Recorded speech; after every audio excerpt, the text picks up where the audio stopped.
저는 지금 7월 7일 제1회 안면신경의 날을 기념하는 대국민 포럼 현장에 나와 있습니다. 매년 9만 명 안팎 유병률이 늘어가고 있는 안면마비. 가장 중요한 것은 48시간 이내, 늦어도 72시간 내 고농도 스테로이드 치료를 받는 것이라고 하는데요. 특히 마비가 왔을 때 이마에 주름이 가능하면 중추성, 이마까지 마비가 왔다면 말초성으로 구분할 수 있다고 하는데요. 지금 이곳 서울대학교병원 CMI 서성환홀에서 자세한 이야기 들어보시죠. 7월 7일을 안면신경의 날로 제정하게 된 이유를 간단히 정리를 해봤습니다. 뇌신경은요, 1번에서 12번까지 을 포함해서 여러 부위에 중요한 역할을 하는 신경인데요. 그 중에 7번 신경이 안면신경입니다. 아름다운 미소를 위해서는 양쪽에서 동일한 역할을 해줘야 됩니다. 그 대칭성이 중요하기 때문에 7월 7일 안면마비를 가진 국민들에게 과학적인 근거를 제시하면서 정말 아름다운 미소를 모두 찾게 해드릴 수 있는 그날까지 최선을 다하겠다는 뜻이 담긴 그런 안면신경의 날로 제정하게 된 배경을 소개를 해드립니다. 7월 7일을 안면신경의 날로 제정하였기에 이를 선포하는 바이다. 안면마비가 그러면 국내에서 얼마나 생기냐 봤더니 2017년도에 봤더니 8만 명대였는데요. 지금 2020년도에는 9만 명, 10만 명 조금 덜 생기는 그 안면마비 환자들이 계속 증가되고 있는 추세입니다. 그래서 건강보험 심평원의 자료에 의하면 국내에는 매년 9만 명 안팎의 안면마비 환자가 발생하고 있는데요. 안면신경 확자는 2011년도에 비해서 42%가 10년간 증가되었고요. 최근 5년간에는 14%가 증가되고 있어 매년 증가되고 있는 추세로 있습니다. 그래서 이 안면마비는 되게 젊은 사람보다는 나이 많은 사람들이 많이 생기기 때문에 20대보다는 50대에서 한 4배 정도 이상 많이 발생하고 있는 현실입니다. 그 안면마비는 사실 우리가 생각할 때 단순히 말초로만 오는 건 아니고요. 또 가끔 가다가 중추로 올 수가 있어서 우리가 처음에 환자가 왔을 때 이 마비가 정말 이렇게 그냥 단순히 말초로만 오면 사실 생명이 위험하지 않지만 경우에 따라서는 뇌졸중 같은 전고 증상으로서도 오는 경우가 가끔 있을 수 있기 때문에 이거에 대해서는 조금 저희가 감별할 필요가 있습니다. 그래서 보시는 것처럼 이 중추성으로 오게 되면 이마가 주름이 잡힙니다. 근데 말초로 오면 이마에 주름이 안 잡히게 되거든요. 그래서 1차적으로 환자가 왔을 때 본인 자가 진단으로도 사실 1차적으로 내 머리 이마를 치켜떴을 때 입은 돌아갔지만 그 이마를 치켜떴을 때 이마가 움직인다 그러면 이건 둘 다 어느 쪽이든 빨리 병원에 오셔야 될 병이긴 하지만 내가 어느 쪽이라는 것을 스스로 자가 진단할 수 있는 요 정도는 우리가 이해를 하는 것이 이제 중요하고 이에 따라서 이제 추가적으로 MRI나 근전도 검사들을 통해서 우리가 정확한 진단과 그다음에 예후를 판정할 수가 있겠습니다. 그래서 안면마비도 빨리 치료해야지 나중에 예후가 좋기 때문에요. 골든타임이 있나요에 대한 대답을 말씀드리면은 학회 입장에서 보면은 대한이과학회에서는 가난한 빨리 치료하라고 나와 있고요. 미국 이비인후과 학회에서는 이것이 72시간 내에 고용량 스테로이드를 빨리 쓰라고 하기 때문에 골든타임을 3일로 잡고 있습니다. 이제 최근에 나온 문헌을 봤더니요.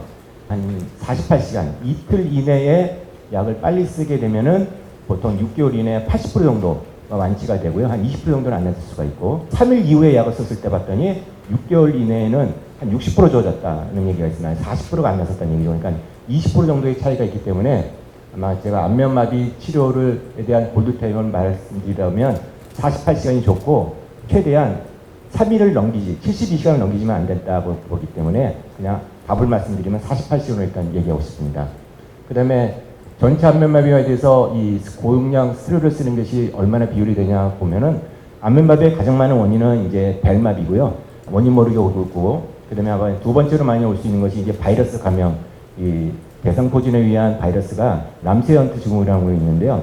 이것이 차지하는 비율이 두 군데, 벨마비하고 람세현트 증후군이 한 67%, 3분의 1을 차지하게 되겠습니다. 그래서 이런 질환일 때는 빨리 고용량 스테로이드를 예후가 그만큼 좋게 되겠습니다.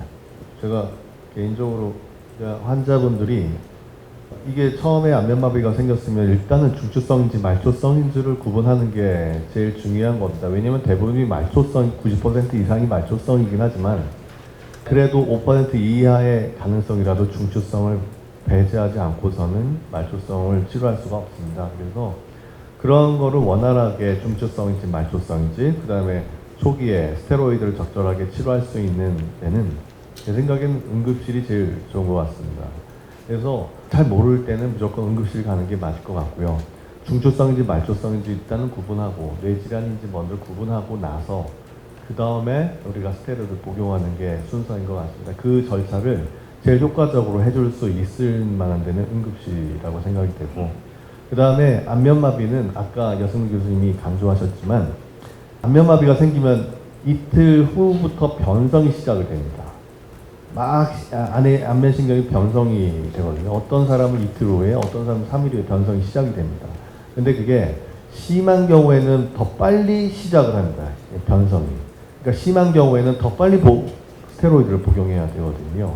그래서 아까 48시간, 72시간이지만 실제로는 그냥 이틀 안에 48시간 이내 변성이 되기 시작하기 전에부터 스테로이드를 복용해야 제일 이유가 좋습니다. 이론적인 백그라운드가 그럽니다. 근데 그 이유를 모르고 스테로이드가 당연히 부작용이 있을 수 있습니다. 하지만 그 부작용을 감수하면서도 약을 써야 되는 게 스테로이드거든요. 왜냐하면 스테로이드는 엄청난 역할을 해주기 때문에 스테로이드가 두려워서 어떤 부작용이 그 부작용을 감수하더라도 부작용은 일시적인 거지만 안면 장애는 평생 가기 때문에 그래서 제 생각에는 응급실에 가는 게 좋다고 생각을 했고,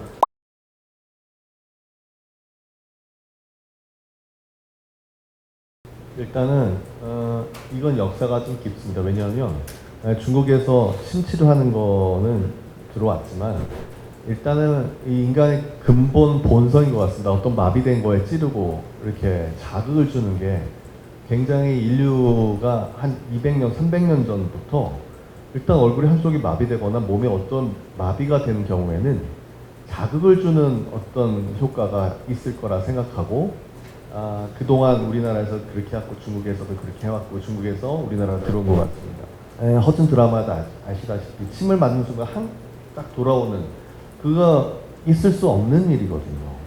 그러니까 너무 이 국민적으로 이 그런 고정관념을 이제 우리가 깨야 될 것 같고, 비교적 높은 거는 역사가 매우 깊은 것 같습니다. 근데 이제 의학이 발전해서 이제 더 이상 그런 환자들이 없었으면 하는 바람에서 또 홍보하는 거라고 생각이 됩니다.